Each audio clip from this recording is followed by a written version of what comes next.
अस्सलाम वालेकुम वरहमतुल्लाहि वबरकातुहू। वजदान सुबह का निकला हुआ था और अब रात के 11 बज रहे थे और उसका कुछ पता नहीं था। वैसे रात को देर से आना अब उसके रूटीन में शामिल था और घर वाले भी उस रूटीन के आदी हो चुके थे। इसलिए खाने के बाद चाय पीकर सब अपने अपने कमरे में चले गए। बस आयशा ही वजदान के इंतजार में लॉन्च में बैठी थी।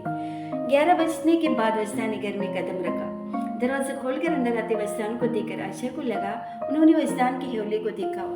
यूं तो कई दिनों से खुद को बुलाए हुए था, लेकिन इस वक्त उसकी हालत बदतरीन हो रही थी। आंखों में बेगान के लिए उसके चेहरे से वहशत बरस रही थी।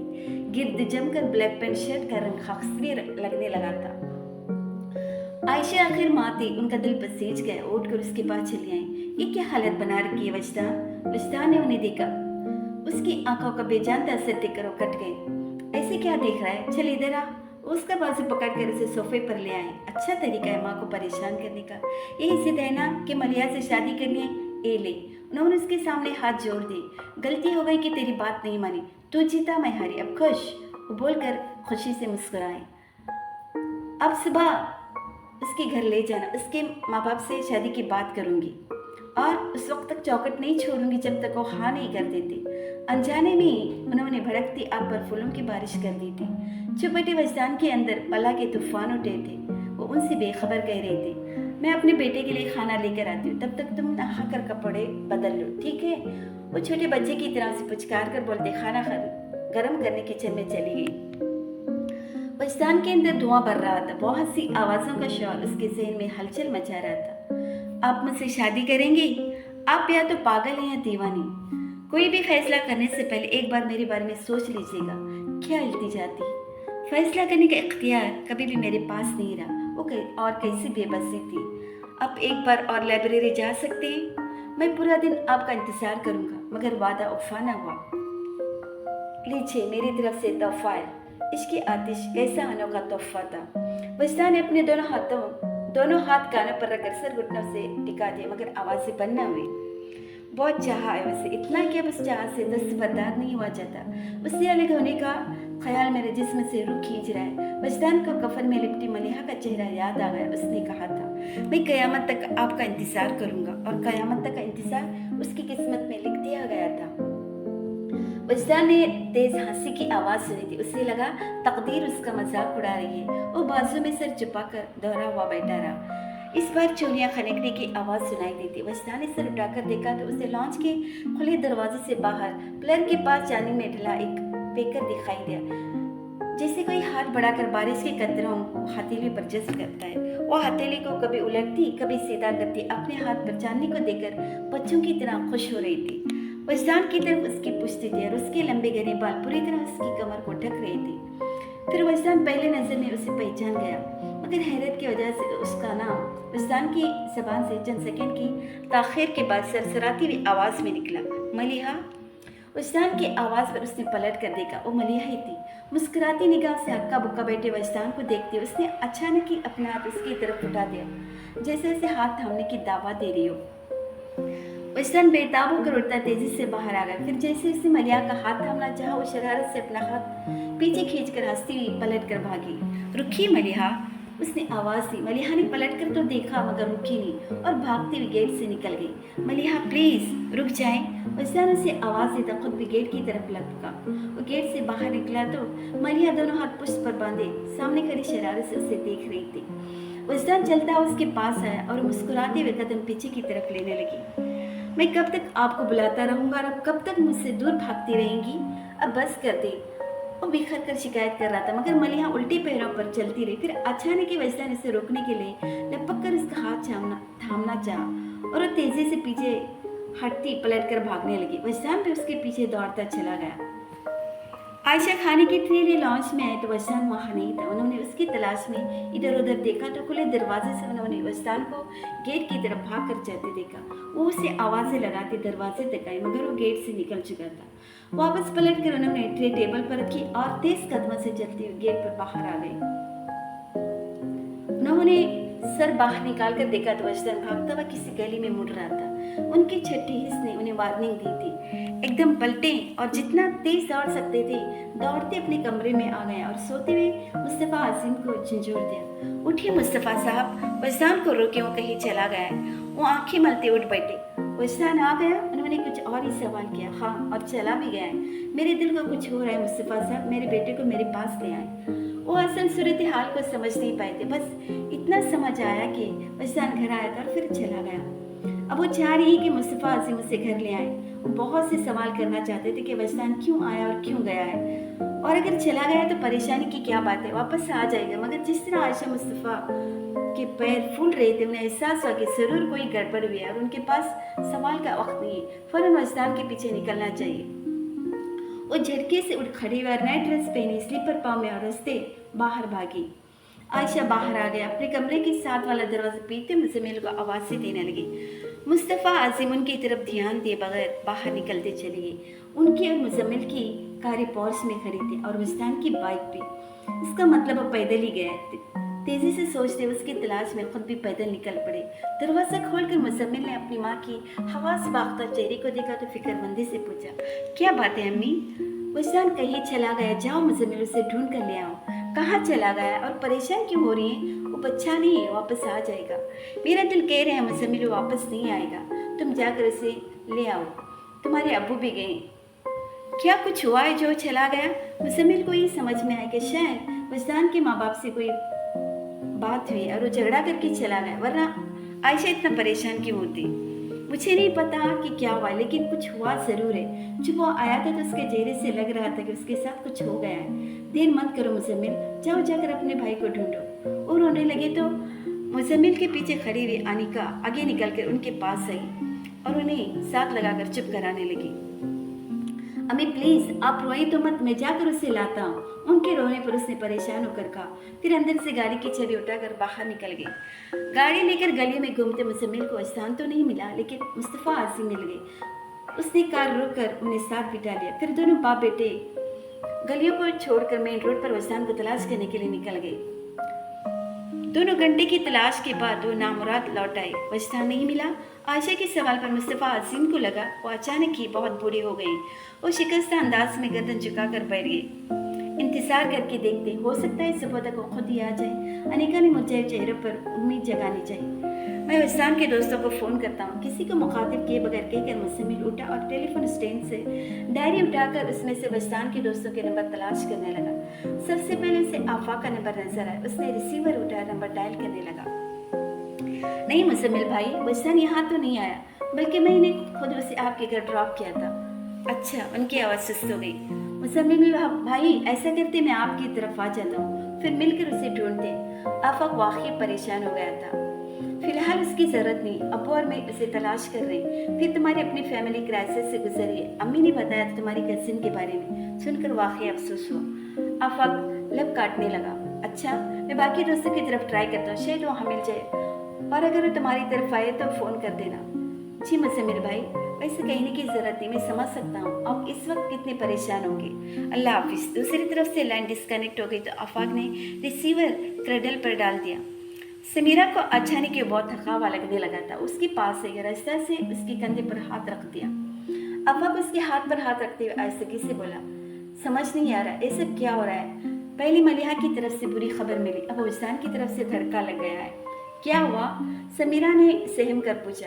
वजदान घर से चला गया है। तो क्या हुआ? वापस आ जाएगा। तुम समझ नहीं रही हो, वो अपने हवासों में नहीं है। मुझे तो डर है वो कहीं कोई हिमाकत न कर बैठे। आफाक परेशान था वजदान के लिए, और जब कुछ न सोचा तो गाड़ी लेकर वजदान की तलाश में निकल पड़ा। बाबा जान को मलिहा के मर जाने पर इतनी हैरत नहीं हो रही थी जितनी अपने जिंदा होने पर हो रही थी। सर चेयर की पुष्ट से लगाकर मलिहा की तस्वीर को देखते हुए वो अपने लुट जाने का शौक मनाते रहे। नया दिन तुलू हो रहा था, लेकिन बाबा जान की जिंदगी के अंधेरों को रोशन करने जितनी ताकत अब किसी सूरत में नहीं थी। दस्तक दिए मगर नूरुल हुदा दरवाजा खोल कर अंदर आए थे और चलते हुए बाबा जान के सामने जा खड़े हुए। बाबा जान ने उनकी तरफ देखा और उन्होंने बाबा जान के भीगे चेहरे को, आप क्यों रो रहे हैं बाबा जान? उन्होंने हैरत से इस्तफसार किया। बेटी की मौत का दुख तो आपको हो नहीं सकता, तो क्या एक खुशी के आंसू हैं? क्या कह रहे हो? उनकी तो जैसे किसी ने गर्दन पर छुरी फेर दी हो। मर जाओगी तो तुम्हें कंधों पर उठाकर अपने हाथों से दफनाऊंगा। नूरुल हुदा ठहर कर बोले। बाबा जान ने सांस तक रोक लिया। बहुत शौक था आपको उसे दफनाने का, कहिए उसे दफना कर कैसा लग रहा है? वो नूरुल हुदा को रहम तलब नजरों से देख रहे थे, लेकिन नूरुल हुदा को उन पर रहम नहीं आया। कि आप मुझे उसका गुनाह बताएंगे जिसकी पादाश में आपने उस पर जिंदगी हराम कर दी। बस करो नूरुल-हुदा, वो बर्दाश्त नहीं कर सके। मैंने ऐसा कुछ नहीं किया और करता भी क्यों, आखिर वो मेरी बेटी थी। नूरुल-हुदा चीख कर बोली। यही तो मैं आपसे पूछना चाहता हूँ बाबा जान के, आखिर वो आपकी बेटी थी, फिर क्यों आपने अपनी बेटी को मार डाला। बाबा जान हैरत की ज्यादती से गिंग रह गए, फिर उस इल्जाम पर तड़प उठे। चाहो तो मुझे जान से मार दो नूरुल-हुदा, लेकिन मुझ पर इतना भयानक इल्जाम मत लगाओ। मैंने मलिहा को नहीं मारा, उससे हार्ट अटैक हुआ था और ये बात तुम भी जानते हो। और मलिहा को हार्ट अटैक क्यों हुआ था? वो बर्फीले लहजे में सवाल कर रहे थे। 20 साल की उम्र में हार्ट अटैक बेवजह नहीं हुआ करता। मुझे वजह बताएंगे जो उसके हार्ट अटैक का सबब बनी। सर्द आवाज और बेतासुब चेहरा, उन दो चीज़ों के साथ बाबाजान ने बहुत से लोगों को बेबस किया था। आज जो खुद उन दोनों के आगे बेबस हो गए थे। उनका दायां हाथ दोनों हाथ में लेकर धीरे धीरे कहने लगा, मलिहा क्यों मर गई? इस सवाल का जवाब देने के लिए आपको एतराफ़ करना है, और उस एतराफ़ के बाद हो सकता है मलिहा तो आपको माफ़ कर दे। लेकिन बाबा जान, मैं आपसे वादा करता हूँ कि क़यामत तक तो क्या, उसके बाद भी मैं आपको माफ़ नहीं करूँगा। अपनी बात कहकर वो रुके नहीं और उठकर बाहर निकल गए। बाबा जान अभी तक सख्ती की कैफियत में थे। फिर उनका ध्यान गोद में रखी डायरी की तरफ गए। उन्होंने डायरी उठाकर खोली, फिर पढ़ने लगे। डायरी क्या थी? उनकी जुराइम की फहरिस्त थी। उन्हें लगा वो कटहरे में खड़े हैं, तंदु तेज लहजे वाला वकील भरी अदालत में उनके जुराइम की फहरिस्त पढ़कर सुना रहा है। उन्होंने अपनी बेटी को कैद तनाही बख्शी थी। उन्होंने हर कदम पर उसके जज्बात मजरूह किए और आखिर बात वहाँ तक आ पहुँची जहाँ उन्होंने मलिहा को ऐसे दौराई की तरफ धकेल दिया जहाँ आकर मलिहा पर जिंदगी मुश्किल और मौत आसान हो गई थी। इल्ज़ाम करे थे, लेकिन बाबा जान के पास अपनी सफाई में कहने के लिए कुछ भी नहीं था। हर इल्ज़ाम सच्चा था और हर जुर्म हकीकत। एतराफ़ की सिवा और क्या रास्ता था? डायरी उनके हाथ से छूटकर गोद में गिरी, फिर सरक कर उनके पैरों पर औंधी जा पड़ी। पछतावे से ज़्यादा अज़ियत किसी एहसास में नहीं, और एतराफ़ से ज़्यादा कुर्बांगीज़ कुछ नहीं होता। वो भीगी आंखों के साथ चिल्लाने लगी, मैंने मलिहा को मार डाला, मैंने अपनी बेटी की जान ले ली। कोई है जो मुझ जैसे जालिम बाप की गर्दन उड़ा दे, जिसने अपनी औलाद का खून किया हो? मार डाला मैंने अपनी बच्ची को, अपनी बेटी का कातिल हूँ मैं।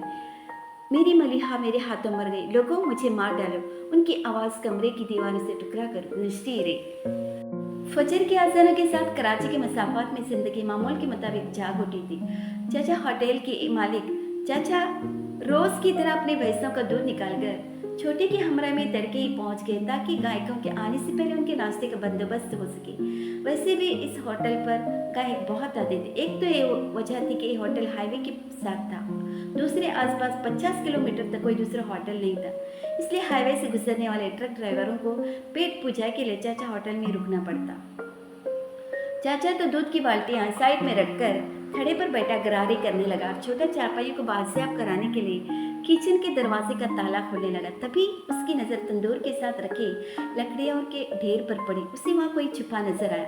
उसने फस की आवाज़ निकालकर चाचा को मतवजा करके लकड़ियों के ढेर की तरफ इशारा किया। चाचा ने आंखें सुकेड़ कर ढेर को देखा, फिर किसी की झलक पाकर वो थड़े से उतर आया। पहलवान था। उसने छिपे हुए से डरने की जरूरत महसूस नहीं की और उसके सर पर पहुंचकर उसका शाना दबोच लिया। हाँ भाई बोल, कौन है तू और इधर गुस्सा क्या कर रहा है? हश। उसने फौरन मुंह पर उंगली रखकर उसे चुप होने को कहा, फिर इधर उधर देखकर उसके कान के पास सरगोशी की। आहिस्ता बोलो, नहीं तो उन्हें पता चल जाएगा कि मैं यहाँ पर छुपा हूँ। किसको पता चल जाएगा? चाचा उसी के लहजे में बोला। वो जो अंदर है। उसने किचन के दरवाजे की तरफ इशारा किया। छोटे ने डर के मारे ताला हाथ से छोड़ दिया। दरवाजे से 2 कदम पीछे हटकर खड़ा हो गया। दरवाजे पर तो ताला है, फिर कोई अंदर कैसे जाएगा? चाचा बोला। वो दरवाजे से नहीं गई। फिर? चाचा ने चौंक कर पूछा। वो वहां से अंदर गई है। चाचा और छोटे ने उसके हाथ के इशारे की तरफ देखा तो हंस पड़े। ओए, वो यहाँ से अंदर गई? कमाल हो गया। चाचा ने रोशनदान की तरफ देखकर हंसते हुए, जिसमें से कोई बच्ची भी मुश्किल से गुजरती, उसकी बातों से तो लगता था वो किसी खातून का जिक्र कर रहा है। हाँ, वो संजीदगी से बोला। तुम उन्हें बताना नहीं कि मैं यहाँ हूँ, अगर उन्हें पता चला तो भाग जाएंगी। चल, नहीं बताते, पर हमारे मिलने पर तो पाबंदी नहीं है। वो छोटे ताला खोल। वो बदसतूर मजाक उड़ाते हुए छोटे से बोला, जिसने ताला तो खोल दिया लेकिन दरवाजा भड़ा रहने दिया। तो इसीलिए छोटा है। चाचा उसके खौफ पर उसे मलामत करता किचन का दरवाजा खोलकर अंदर चला गया। छोटा भी खौफजदा होता अंदर आया, फिर वहाँ तो कोई नहीं था। उसने सुख का सांस लिया और चारपाइयाँ बाहर बिछाने लगा। उसने ओट में होकर अंदर झाँका, फिर उन्हें न पाकर वो किचन में आ गया। वो कहाँ चली गई? ओ पाया, यहाँ कोई नहीं है। नहीं, वो इधर ही थी, मैंने खुद देखा था। उस सड़क क्रॉस करके यहाँ आई, फिर तंदूर पर चढ़कर उन्होंने रोजदान से अंदर छलांग लगा ली। वो ज़रूर मुझसे चुप रही। उन्होंने कहा, फिर प्लेटें उठाकर देखा और गिलास झाड़ता उन्हें ऐसे तलाश करने लगा जैसे सोई हो।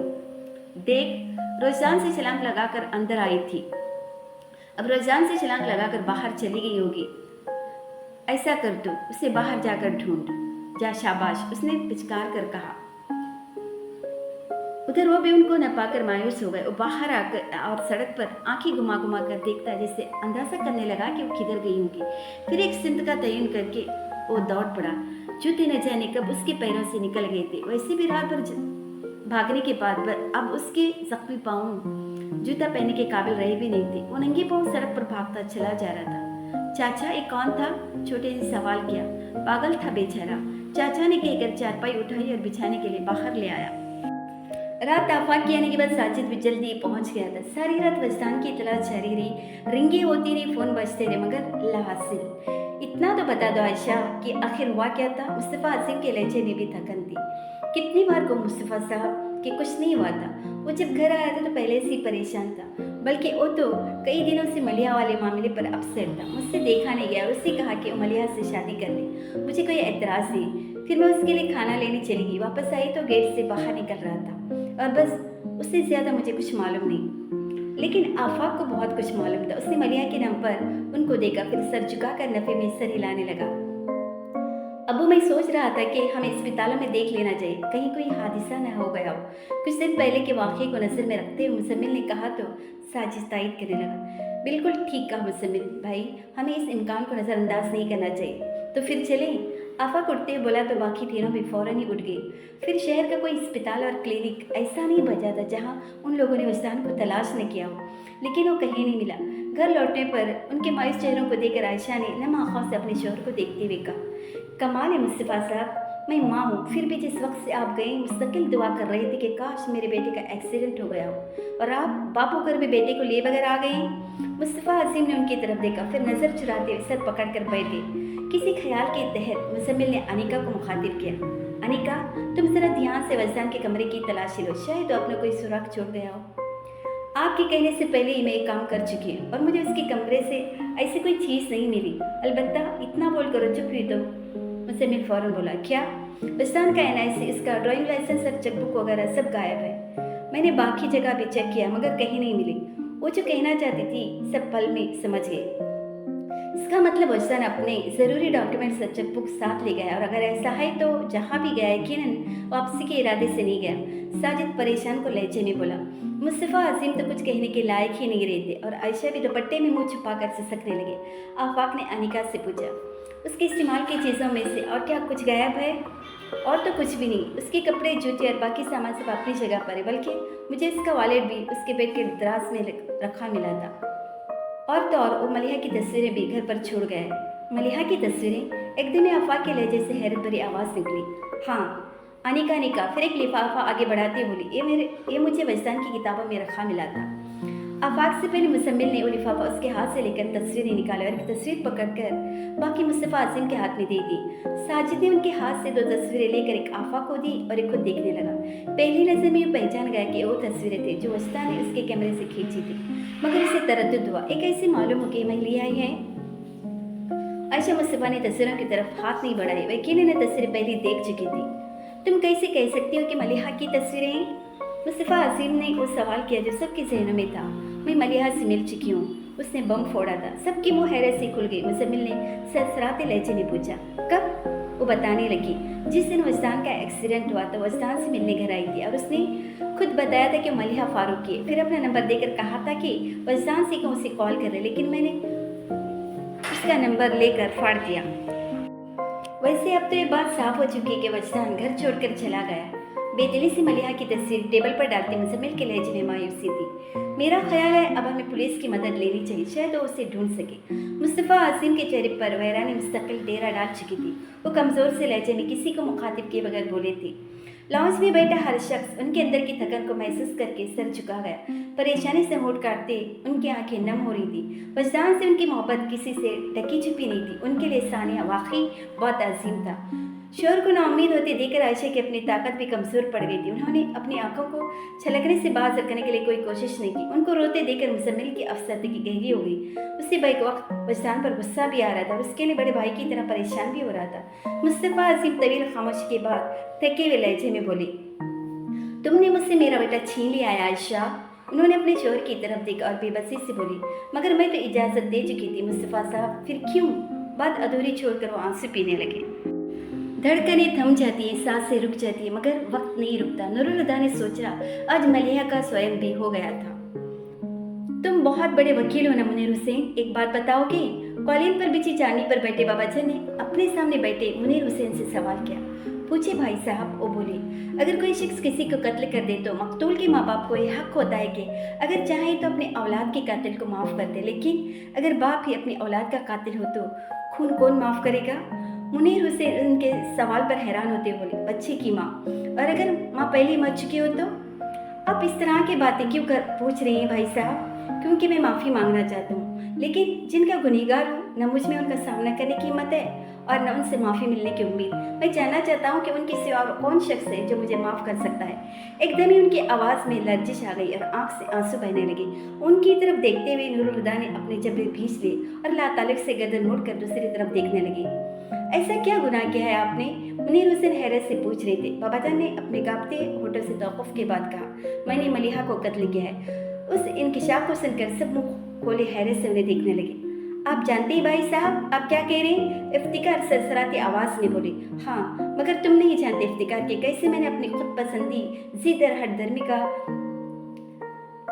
स्लो पॉइजन देकर अपनी मलिहा को मार डाला, कैसे अपने फैसले की उल्टी छुरी से उसकी शहरत काटी है, किस तरह अपने आरा के हाथों से उसके दिल का गला घुटाया। एक पल की मौत नहीं दी उसे, पल पल उसके जिस्म से रूह खींचिए, तड़पा तड़पा कर मारा है उसे। अपनी बेटी को लम्हा लम्हा की अजियत बख्शिए। नूरुल हुदा के लिए उनका एतराफ़ भी नाकाबिले बर्दाश्त था। वो गैर महसूस अंदाज में उठे और बाहर निकल गई। लेकिन क्यों? इफ्तिकार हसन हैरत से सवाल कर रहे थे। आखिर मलिहा से क्या गुनाह सरजद हुआ था? बाबा जान तड़प कर बोली, मेरी बेटी मासूम थी इफ्तिकार हसन, उसके नामा अमाल में कोई गुनाह दर्ज नहीं था। हाँ, मगर मैंने मोहब्बत को उसका गुनाह जाना। मोहब्बत? आमना खाला ने दोहराया। हाँ, मोहब्बत, मेरी बेटी ने मोहब्बत की थी। किससे? बाबा जान ने बड़ी ममानी को देखा और कहा, वजदान मुस्तफ़ा से। क्या? समीरा और आफाक के सिवा हर शख्स शॉक्ड रह गया था। बेसाख्ता सबकी निगाह में मलिहा का जनाजा उठा, वजदान का चेहरा घूम गया।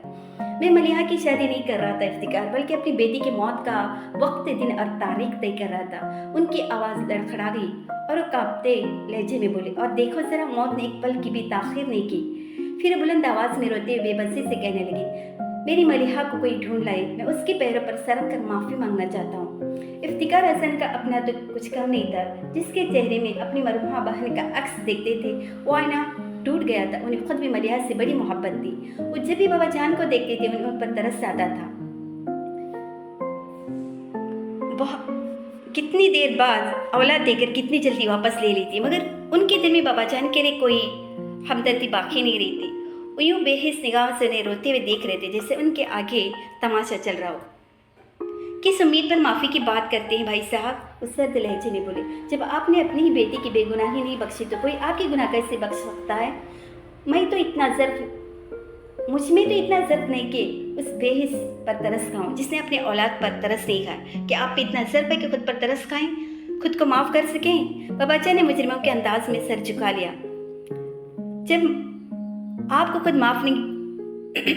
खुद को माफ़ नहीं कर सकते तो बताएं कोई और आपको कैसे माफ़ करेगा? और रुके, फिर टूटे हुए लहजे में कहने लगे, मैं जानता था आप खुद पसंद है, अपनी आना अपनी जिद आपको हर चीज़ से प्यारी है, मगर मैं सोचता था आखिर आप मलिहा के बाप है, जो कुछ उसके लिए आपके दिल में है किसी के दिल में नहीं हो सकता।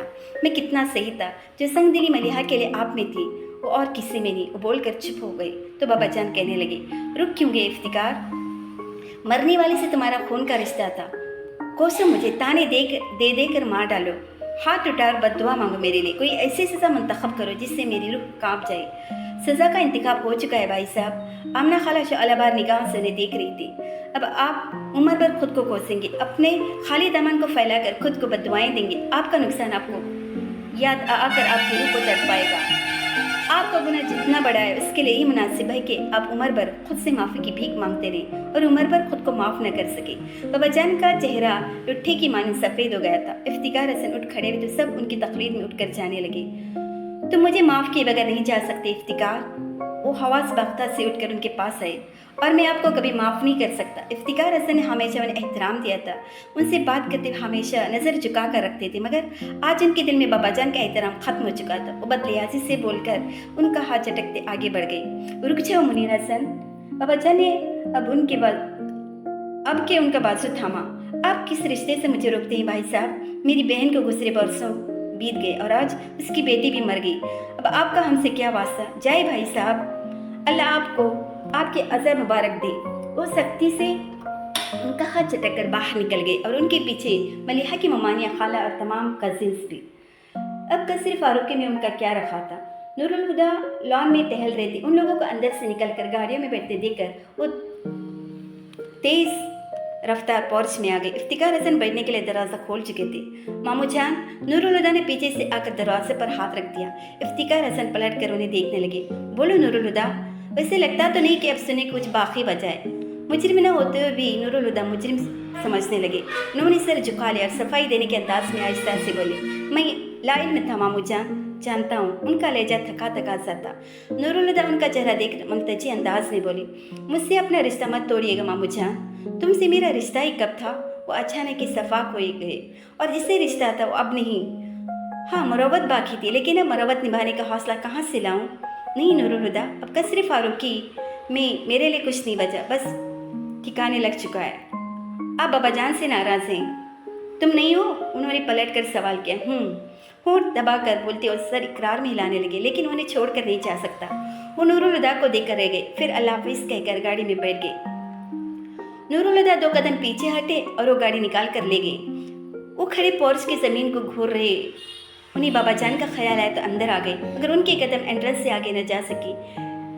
ग्लास वॉल की तरफ लॉन्च में बाबा जान अपने सर को बाजू में छुपाए बैठे मलिहा को मुखातिब करके कह रहे थे, तुम क्या मुझसे मुंह मोड़ कर चली गई? हर कोई मुझसे मुंह मोड़ रहा है। एक ऐसी रिवायत डाल गई हो, सजा है कि कोई मुझे सजा के काबिल भी नहीं समझता। न सजा मिलती है न माफ़ी, कफ़ारा कैसे अदा हो? नूरुल हुदा उनकी तरह ऐस्तादा हो गए थे।